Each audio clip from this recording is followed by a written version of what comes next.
जीवन के लिए, जीवन के परिवर्तन के लिए, जीवन की समृद्धि के लिए आचार्यों ने कहा दुनिया में 4 तरह के लोग होते हैं, भाग्यशाली,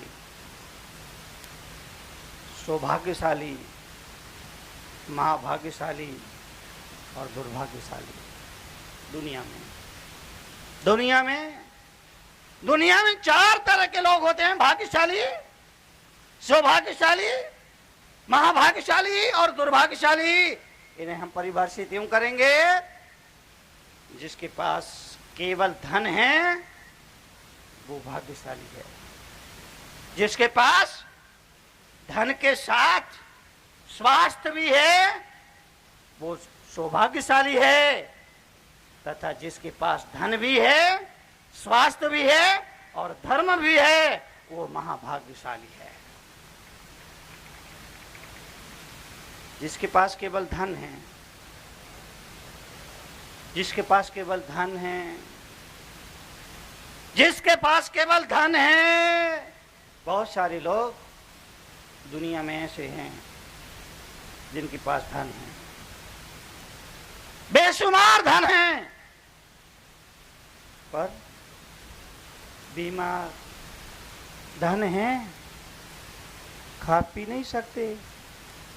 डॉक्टर ने कहा ये नहीं खाना, ये नहीं खाना, ये नहीं खाना, ये नहीं खाना, ये नहीं खाना, ये नहीं खाना, ये नहीं खाना, ये नहीं खाना। डॉक्टर साहब क्या खाना? डॉक्टर ने कहा बगैर घी की, बोलो, बगैर घी की रोटी और उड़द की दाल का पानी। धन है, धन है। घर में मेहमान आया, 56 तरह के व्यंजन बनाए। घर में मेहमान आया, 56 तरह के व्यंजन बनाए। मेहमान भोजन करने बैठा, भोजन व्यंजन परोसे, अब वो मस्ती से खा रहा है और ये देख रहा है। कितना दुख होता होगा उसको सुना। सोचिए, सोचिए, ये खा नहीं सकता है लेकिन मेहमान खा रहा है, ये देख रहा है। क्यों? डॉक्टर ने कहा ये नहीं खाना, ये नहीं खाना, ये नहीं खाना, ये नहीं खाना, ये नहीं खाना। क्या खाना?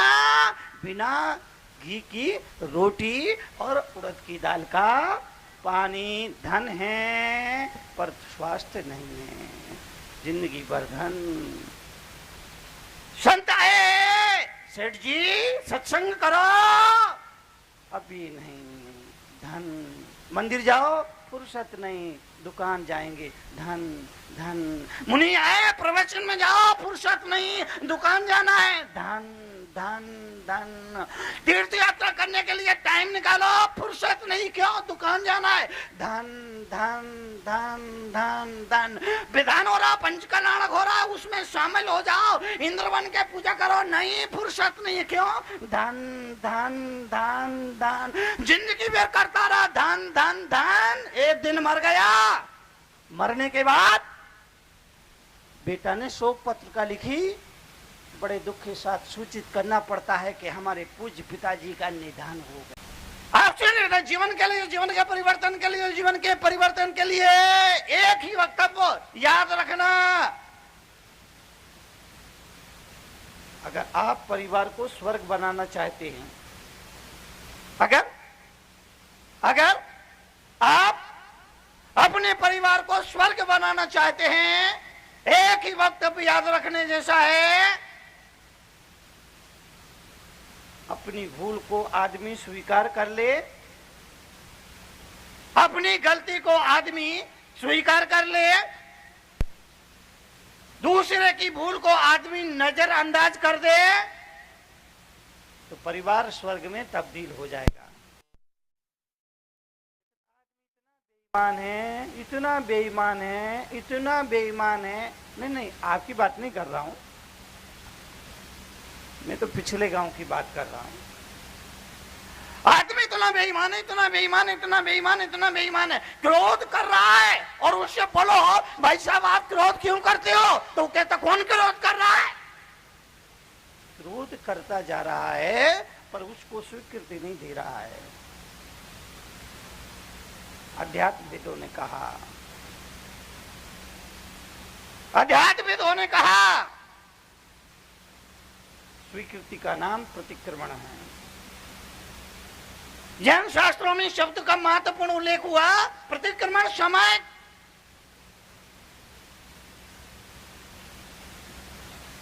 स्वीकृति दो, मुझे क्रोध आता है, मुझे लोभ परेशान करता है, मेरे मन में छल कपट है, क्योंकि मेरा अपना मानना है आदमी टेढ़ा नहीं होता, आदमी का मन टेढ़ा होता है। आदमी टेढ़ा नहीं होता, आदमी का मन टेढ़ा होता है। आदमी सोचता है कुछ, बोलता है कुछ, दिखाता है कुछ, देता है कुछ, होता है कुछ, दिखता है कुछ। आदमी का मन टेढ़ा है, आदमी का मन टेढ़ा है। घर पे मेहमान आते हैं तो मुख कुछ बोलता है, मन कुछ बोलता है। घर पर मेहमान चार तरह के होते हैं। मेहमान चार तरह के होते हैं। एक वो जो जल्दी आए जल्दी जाए, दो वो जो देर से आए देर से जाए, तीन वो जो देर से आए जल्दी जाए, चौथे वो जो जल्दी आए देर से जाए। सबसे अच्छे मेहमान कौन से होते हैं? बोलो। मेहमान चार तरह के होते हैं, सुन लीजिए। एक वो जो जल्दी आए जल्दी जाए, दो वो जो देर से आए देर से जाए, तीन वो जो देर से आए जल्दी जाए, चार वो जो जल्दी आए देर से जाए। सबसे बढ़िया मेहमान कौन से? सबसे बढ़िया मेहमान कौन से? सबसे बढ़िया मेहमान कौन से? जो देर से आए। सबसे बढ़िया मेहमान उसको माना जाता है जो देर से आए और जल्दी जाए। घर में मेहमान आते हैं, मन कुछ बोलता है, मुख कुछ बोलता है, मन कुछ बोलता है, मुख कुछ बोलता है। घर में मेहमान आए, मुख बोलता है आपके आने से इस घर में चार चांद लग गए, और मन बोलता है कम वक्त आज ही आना था, सारा प्रोग्राम मटिया मैट हो गया। मन कुछ बोलता है, मुख कुछ बोलता है।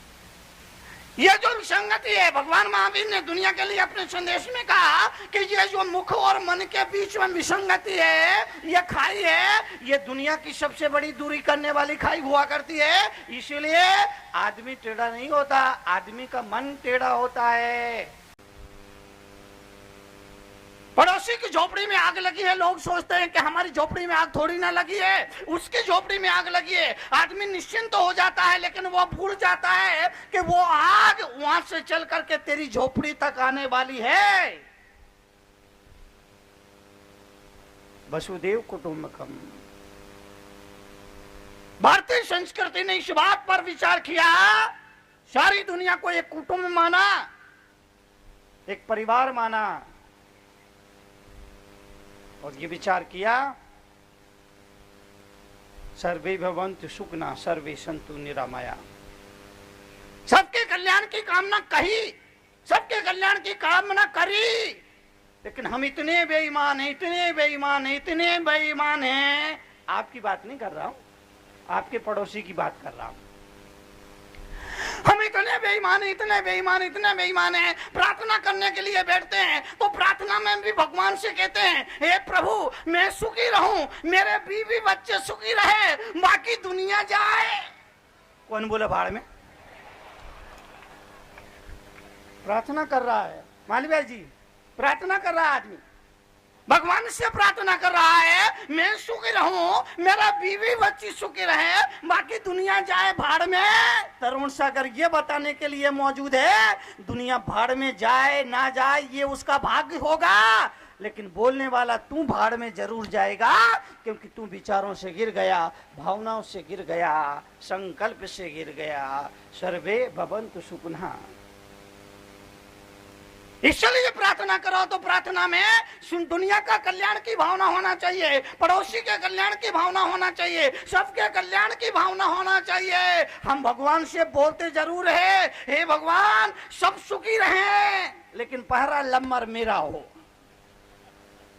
हम सब सुखी रहें, लेकिन उसमें पहला नंबर मेरा हो। आपसे निवेदन करूंगा जीवन के लिए, जीवन के परिवर्तन के लिए सोच बदलिए।